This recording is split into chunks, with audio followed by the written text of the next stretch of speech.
You've probably seen it. I've seen it too. You're watching a YouTube video.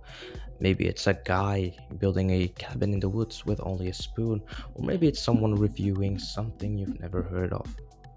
And suddenly, boom, you get it with the line, this video is sponsored by NordVPN, Surfshark, or ExpressVPN, or some other name that sounds like it came out of a tech startup name generator. And they all promise the same thing, like protect your data, browse privately, and unlock content anywhere in the world. At this point, VPN ads are like Raid Shadow Legend memes, unavoidable, aggressively polished, and suspiciously confident. In a world where your data is currency and privacy feels like a retro concept from the 2000s, VPNs have positioned themselves as the digital equivalent of locking your diary with a padlock and tossing it in the ocean. But as I'm diving deeper into the world of the internet and cybersecurity, I started to ask myself, just how secure are VPNs really? Are they the digital armor they claim to be, or just a comforting illusion cloaked in shiny phrases like military grade encryption and zero logs? Welcome to the first episode of the series Catch Me Outside, the series where we step outside the hype and decode how tech really works, how it messes with us, and what a few people's actually telling you about it. You've probably heard the promises. Maybe you use one, but do you actually know what happens when you click connect? Like who owns that server you're tunneling through? What's the difference between the data going to your ISP, internet service provider, and to your VPN? Is it just another middleman with a fancier logo? Or is it actually helpful and private as everyone thinks it is? So let's start at the beginning. What is a VPN really? A virtual private network, VPN for short, is a tool that gives you more control over your digital footprint. It creates a secure, encrypted tunnel between your device and the wider internet. Rather than sending your data directly to a website or service, your device connects to a VPN server first, sometimes in a completely different country, and that server forwards your request on your behalf. Think of it like mailing a package. Normally, it goes straight from your house to the destination, but with a VPN, it's like you first ship it to a trusted middleman who removes your name, repackages it, and then forwards it from the outside. It looks like the package came from the middleman, not you. And this process accomplishes three key things. The first one is it hides your IP address. Your IP is like your internet ID. It reveals your location and identity to websites. A VPN makes it by replacing it with the IP of the VPN server, shielding your real location and ISP, also known as Internet Service Provider. The second one is it encrypts your data. That means your traffic is scrambled with complex algorithms so that anyone snooping, whether it's hackers on public Wi Fi or even your ISP itself, can't read what you're actually doing. And last but not least, it bypasses censorships and geo blocks. Since VPN servers exist all over the world, you can connect through another country to access blocked content or region specific services. Pretty useful, right? On paper, VPNs are like the multi tool of online privacy, hiding your activity, unblocking content, and giving you a sense of control. But here's the catch though. Using a VPN doesn't remove the need for trust, it just moves it. Now, instead of trusting your ISP, you're just trusting the VPN provider, and not all of them deserve it. Some keep logs, some sell data, some are owned by shady parent companies in questionable jurisdictions, and most of the users have no idea what happens behind that shiny interface. So before you install that top rated app with the cool logo and no logs promise, stop, wait a minute, and ask who owns it? What are they logging? And what really happens to your data once you hit connect? That's why today we're gonna break down the full picture: security, infrastructure, ownership, marketing claims, and real world incidents. Because when it comes to your privacy, details really matter. They promise privacy, unblock geo restrict They promise privacy, unblock ge- un- unblock geo-restricted content, and secure you on public Wi-Fi. But how true are those promises? I hope I can give you a complete full picture at the end of this video. So sit back and enjoy. All right, let's get into the heart of it. How safe is a VPN really? Most VPNs love to throw around words like military grade encryption, and to be fair, it's not entirely marketing fluff. Modern VPNs typically use AES 256, a cipher so strong it is used by banks, militaries, and the US government for classified communications. Some providers opt for SHA-20, a lighter, faster alternative used in the WireGuard protocol, known for its simplicity and modern design. Either way, both the encryptions are solid. We're talking algorithms that, if implemented correctly, would take billions of years to brute force. But here's where it gets tricky. Encryption is just one piece of the puzzle. A VPN doesn't just need to encrypt, it also needs to securely handle your data, connect you via stable servers, manage DNS requests properly, and avoid leaking anything. That's where protocols come in. The set of rules that dictate how your data moves through the tunnel. PP2P, which stands for point to point tunneling protocol, is so weak it's considered obsolete. It can be cracked in minutes with common tools.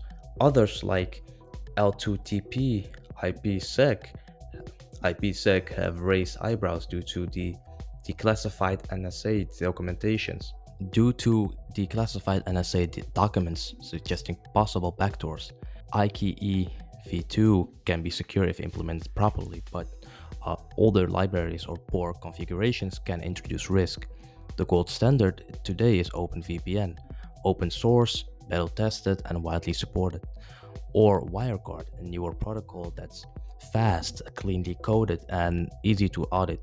Both are good options if the provider implements them well, but again, even strong protocols won't save you from bad coding or sloppy server configs. That brings us to the kill switch, a feature that cuts your internet connection if the VPN suddenly drops. It's your safety net. Without it, your system could fall back to its regular connection, exposing your real IP address without you even noticing. But this feature isn't foolproof. Audits have found cases where VPN clients, including big players like ExpressVPN, had minor leaks that standard tests didn't actually catch. It's a reminder that you're still trusting code, not a magic box. But the elephant in the encrypted room is logging. Here's how it usually goes. VPN companies slap no logs across their websites in bold capital letters, promising they don't track your browsing, your DNS requests, or your IP. But what does no logs actually mean? And can you trust them? In the best case scenario, no logs means no storage of connection timestamps, no browsing history, no real IP address recorded, and no DNS requests saved.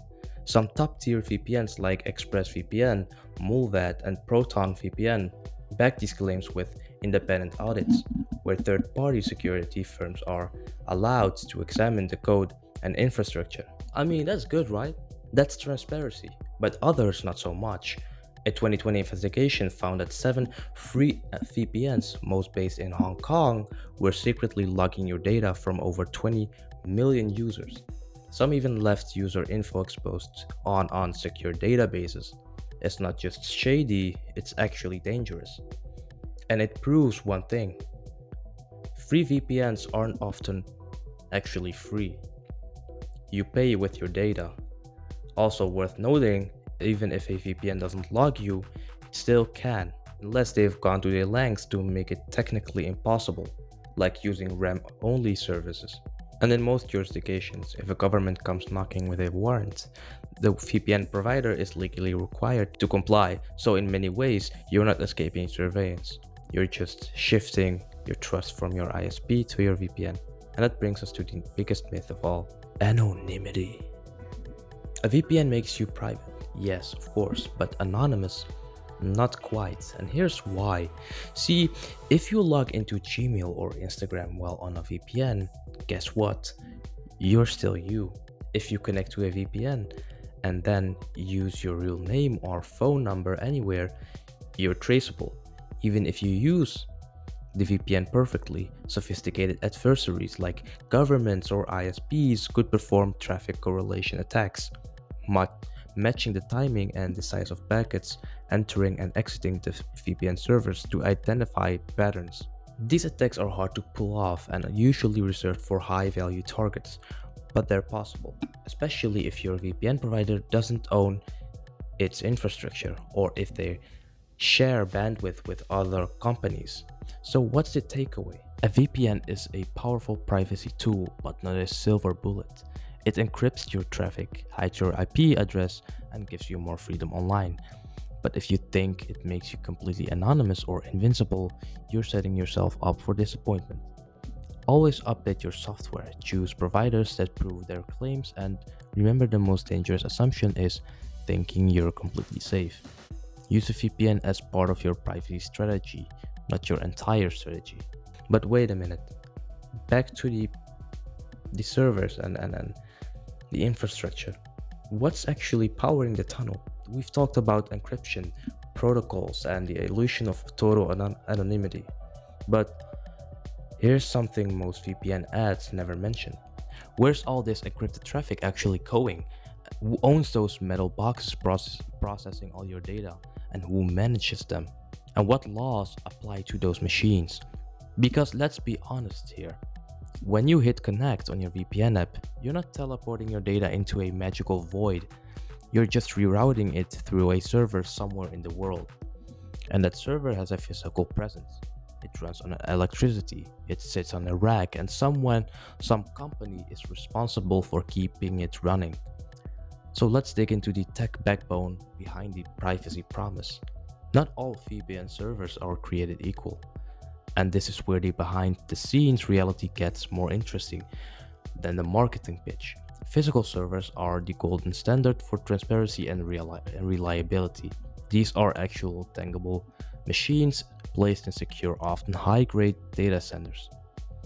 These facilities are typically equipped with biometric access control, climate regulation, backup power systems, and full-time on-site staff.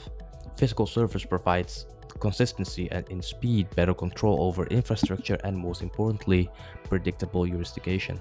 If you connect to a physical Germany server, your traffic is truly being routed through German soil, subjected to German law.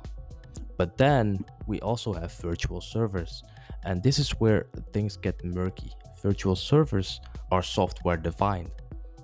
They allow one physical machine to simulate being in multiple different locations, often dozens at once. So when you connect to a VPN location that says India, for example, it might actually be a virtual server hosted in Singapore, the UK, or somewhere else entirely. Your traffic is still encrypted though, but the physical location behind the illusion tells a very different story. This tactic is used for several reasons. The first one is to bypass geopolitical complications, to reduce latency and costs by centralizing hardware, and to appear more global than the provider truly is. Now, here's the catch. VPN providers aren't always transparent about this.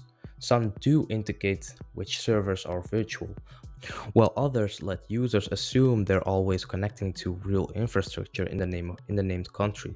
And this misrepresentation matters because legal jurisdiction is based on where the hardware resides, not what label your app displays. So let's say you're using a VPN to access censored content or protect your identity in a repressive country.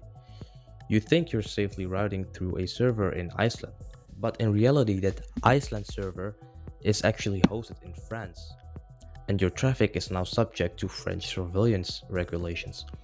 That mismatch in assumptions versus reality can create huge risks for journalists, activists, or even everyday users looking to maintain their privacy. It also affects performance. Virtual locations might be overloaded with traffic or operate under more congested bandwidth policies, which can result in slower connections, buffering, or poor stability. Even if the IP address looks correct on paper, a few providers like Mulvet and ProtonVPN openly avoid virtual servers altogether. opting for fewer but fully physical and transparent endpoints. Others like ExpressVPN and NordVPN use a hybrid approach but clearly mark which are virtual. The transparency is key. If a VPN won't tell you what's virtual and what's real, that's a red flag. So in short, when you connect to a VPN server, you're not just choosing a location, but you're choosing a legal framework, an infrastructure model, and a trust relationship. And when providers play fast and loose with the truth, it's your privacy that ends up on the line. The second one is RAM only, diskless service. Traditionally, servers store data on hard drives, logs, configs, updates, and sometimes sensitive metadata. If law enforcement seizes that server or if a hacker gains access, they might be able to retrieve information that should have stayed private. This is Rooibos tea, by the way. It's pretty good, especially if you like tea and you don't want any caffeine. I mean, I'm recording at night, so I still want to sleep well, and I don't want to have any caffeine. So this is the best one to go. It also tastes amazing. But enter RAM only servers. These are servers that run entirely in volatile memory. Once they shut down or reboot, everything gets wiped out. Nothing is written to disk. This dramatically reduces the risk of long-term data exposure, and top-tier providers like ExpressVPN with their trusted server tag, Mulvet, and NordVPN have embraced this model across their networks. It's become a strong privacy signal. It means that even if the server is compromised, there is no persistent data to steal. Of course, RAM-only setups are harder to manage and more expensive to operate, which is why many free or low-budget VPNs don't bother. And the third question is, who actually owns the servers? So here's the hard truth.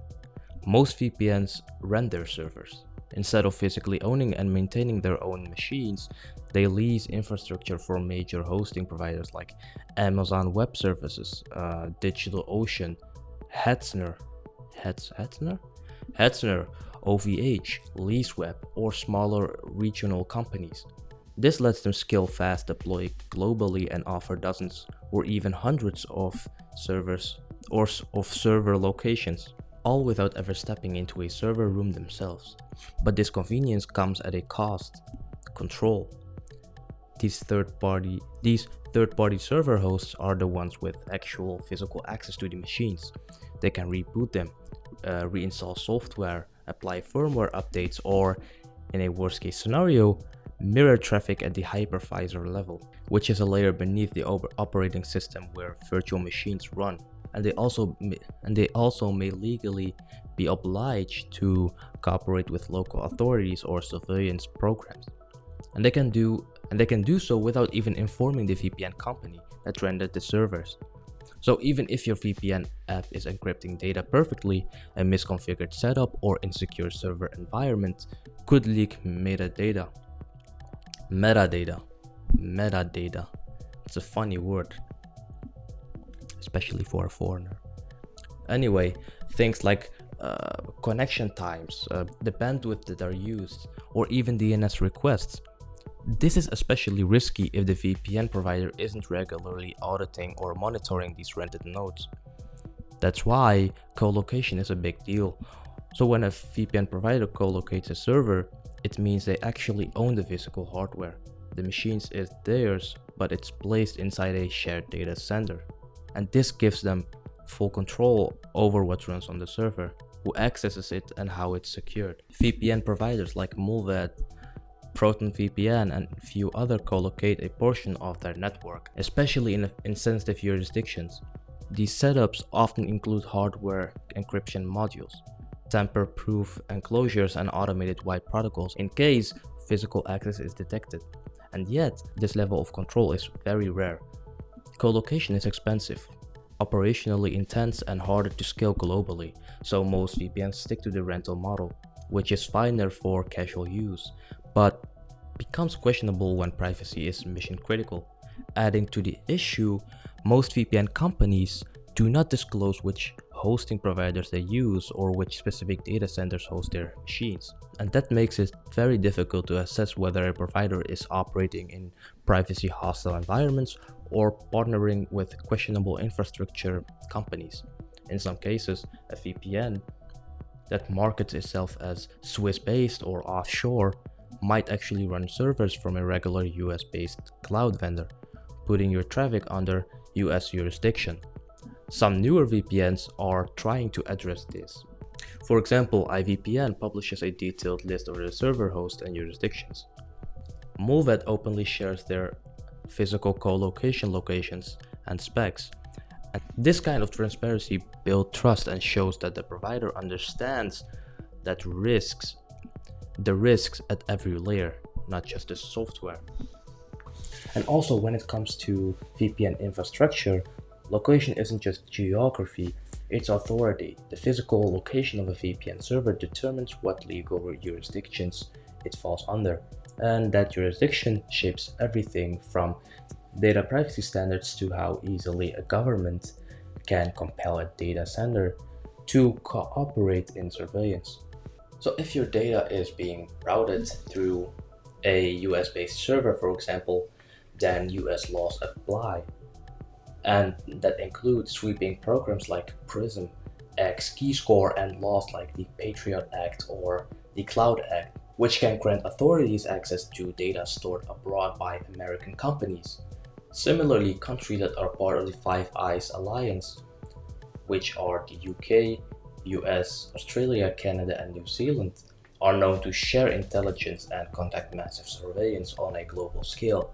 What one government collects, another can potentially access. But it doesn't stop there. Many jurisdictions also allow for secret surveillance mechanisms like national security letters or court-issued gag orders. These can legally force a data center or even a VPN provider to begin logging user activity without notifying the user or even the provider's own employees. This means that even if a VPN claims it doesn't log data, the data center it's using might be compelled to do so anyway, often without any form of transparency. And to make matters worse, there is a growing trend of law enforcement agencies collaborating with cloud service providers, the same ones most VPNs use to host their infrastructure. So if a VPN provider rents a server in a country with aggressive surveillance laws, you have to assume that data can be captured or mirrored, even if the VPN itself isn't doing the logging. Privacy-focused VPNs typically handle this in one of two ways. The first one is they completely refuse to operate servers in surveillance-heavy or legally volatile countries, avoiding risk altogether. Or they use virtual servers to offer IP addresses in those regions while physically routing the data through safer privacy respecting jurisdictions like Iceland, Switzerland, or the Netherlands. Some go further by co-locating their own hardware and placing it only in countries with strong digital rights protection. Others, like ProtonVPN, operate secure core routes where user traffic is first passed through a hardened, privacy-friendly country before exiting to the broader internet. And still, even with all that, you need to ask the right question. Where is the server actually located? What laws govern the data center or cloud host that physically controls the machine? Does that country participate in international surveillance coalitions? And is there a history of forced data disclosure in that jurisdiction? Because in the end, your VPN is only as private as the legal system it operates within. Technical solutions like encryption and RAM-only servers are powerful, but they can't really defy a court order. If a government raid or an undisclosed surveillance program, technical solutions like encryption and RAM-only servers are powerful, but they can't defy a court order, a government raid, or an undisclosed surveillance program. If privacy is critical to you, don't just choose a VPN that's based on speed or features. You need to look at where it lives, who can knock on its door, and whether it has the strength and the legal foundation to keep it actually closed. Let's go to the next chapter. So if you're still watching, You already know how important it is to understand the infrastructure behind your VPN. But here's the catch though. Most VPN companies won't tell you much. They'll flood you with buzzwords like military grade encryption and zero logs, but ask them who runs their servers, when they're hosted, or when their last audit was, and suddenly things get quiet. So that's why independent audits are so important. A real audit is when an external firm like PwC, Deloitte, or Cure 53 digs into the company's claims, inspects the infrastructure, reviews internal documentation, and often tests the app or servers for security flaws. These aren't fluffy reviews though, they're professional assessment that go beyond what marketing says. NordVPN, MoveAd, and ExpressVPN have all undergone these audits multiple times. MoveAd even publishes the full reports, not just cherry-picked quotes. That level of openness is rare and valuable. Another layer of accountability comes through transparency reports. These are public documents that VPN companies release, often quarterly or annually, detailing the number of data requests from governments or law enforcement, what those requests are for, whether or not any data was disclosed, if they have received gag orders or national security letters. The best providers go even further. They share a full list of server locations and distinguish between physical and virtual servers, provide the server status dashboards to monitor uptime, latency, and server load, make parts of their source code open so developers and researchers can inspect it, disclose which hosting providers or data centers they use, publicly commit to regular recurring audits, not just one-off PR stunts. Some even have bug bounty programs offering rewards to ethical hackers who find and report vulnerabilities in their systems. And this keeps them on their toes and signals they're open to scrutiny. In contrast, if a VPN provider never publishes an audit, avoids naming their server partners, and doesn't explain how their infrastructure works, that's not privacy, that's obfuscation. And obfuscation in a privacy product is a paradox. Remember, a VPN is asking you to route all your internet traffic through them. That's a serious amount of trust. And trust without transparency is just a gamble. So next time you're choosing a VPN, don't just ask if it's fast or can it unlock your favorite show on Netflix. Ask, has this company ever been audited? Do they disclose how many requests they get from law enforcement? Do they publish transparency or accountability reports? And can I see who they rent servers from? And are they willing to show me what's under the hood? If the answer is no to most of those, maybe it's not the privacy product you think it is. Because in a digital world full of empty promises and paid influencer endorsements, transparency is the only metric that can be faked. Hold on a minute. Hold on a minute. Alright, so the next thing I actually really wanted to discuss is something that rarely gets talked about in the VPN industry. Like, it's heavily saturated with affiliate marketing, and it's not inherently a bad thing, but it becomes a problem when review sites are bought out by companies they're supposed to be reviewing. For example, you have Cape Technologies that owns not just VPNs like ExpressVPN and CyberGhost, but also VPN Mentor and WizCase, two popular independent VPN review sites. You see the conflict? You see what I'm trying to say?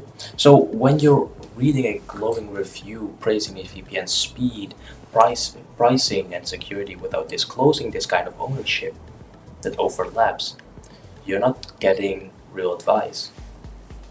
You're reading corporate propaganda, in my opinion.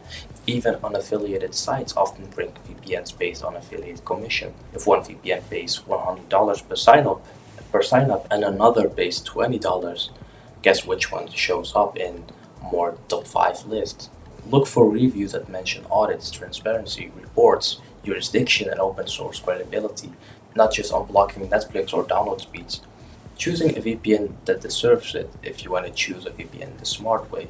Forget the slick websites and And the influencer deals.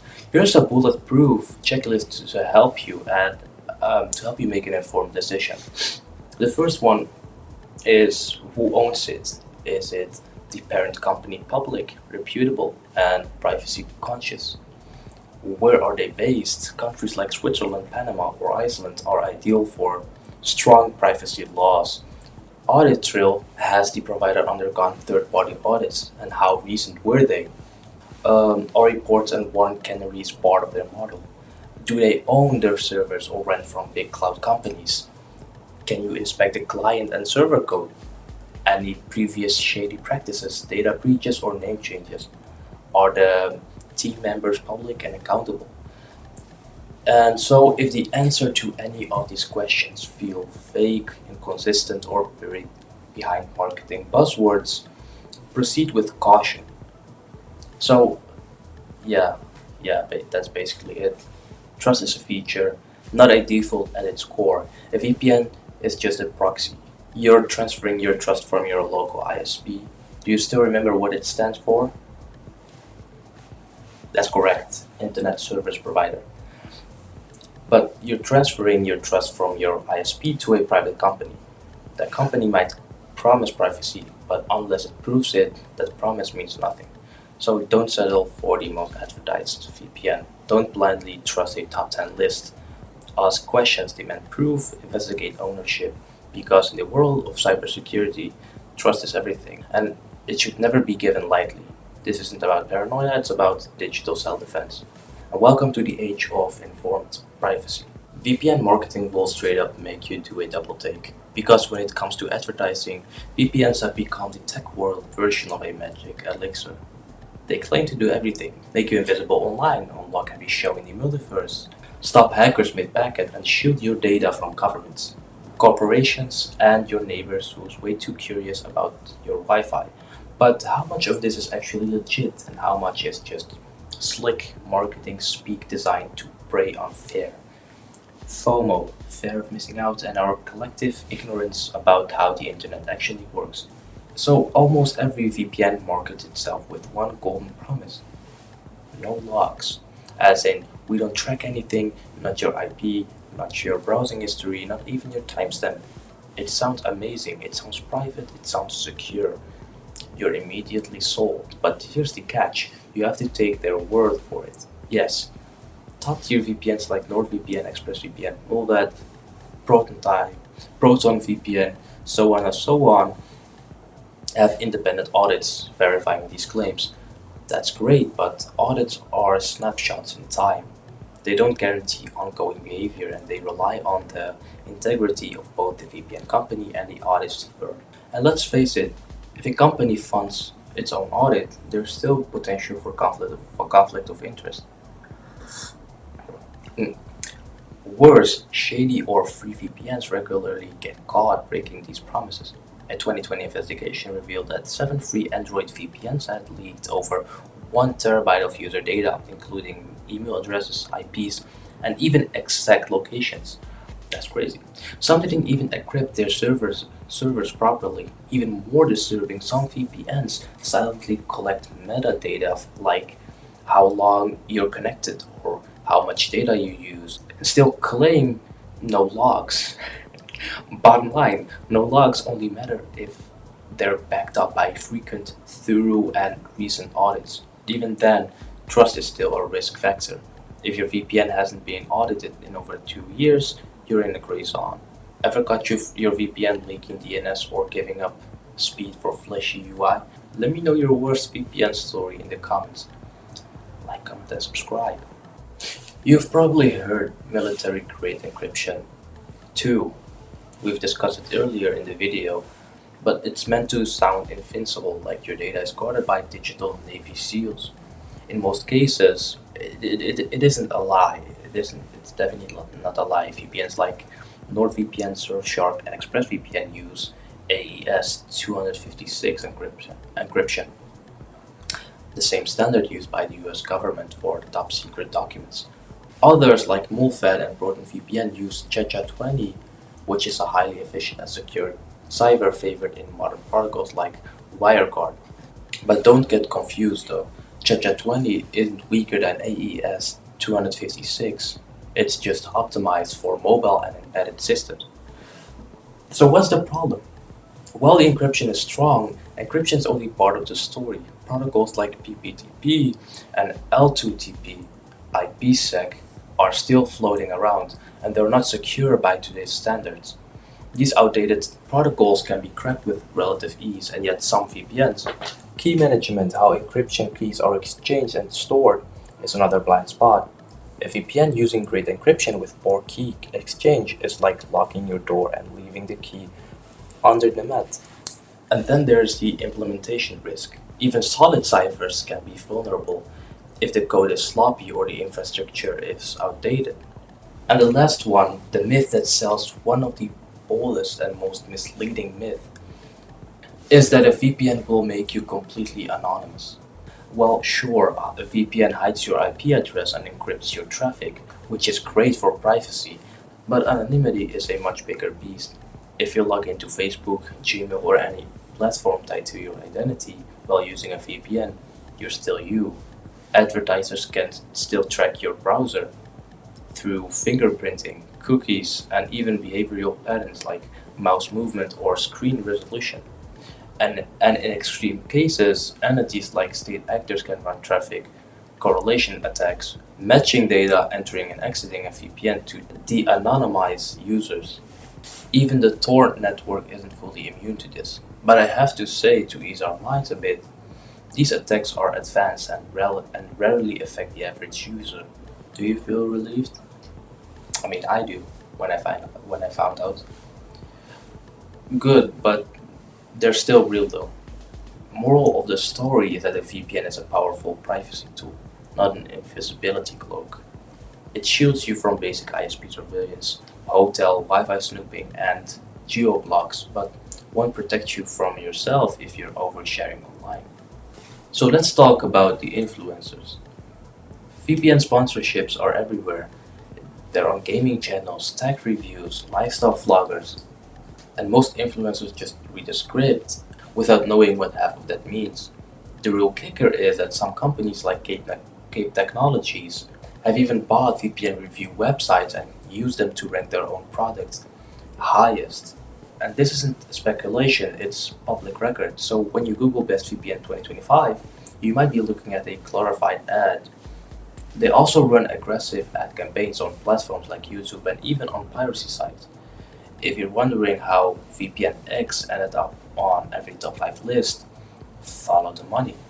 So if a VPN review doesn't mention ownership, jurisdiction, or audit history, it's probably marketing. They're just trying to sell you something. And if it sounds like a copy paste and script, it probably is. And now we come on to the conclusion. Hype is cheap, and privacy isn't.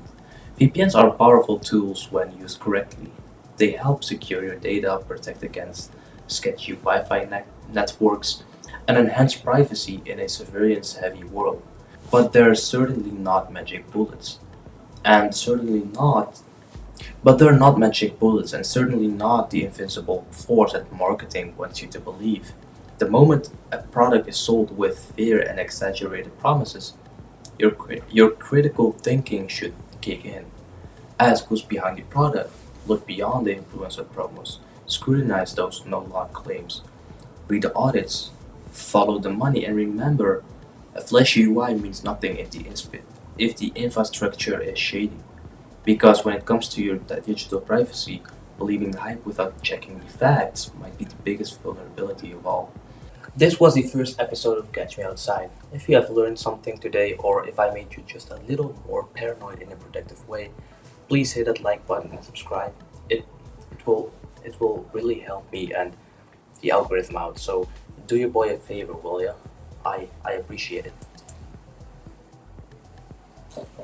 Thank you. Thank you. Uh, Drop a comment. Tell me which VPN you use, or if you have been raw dogging the internet this whole time. Thank you so much for watching this video. Take care, and I'll maybe see you next time. Bye bye.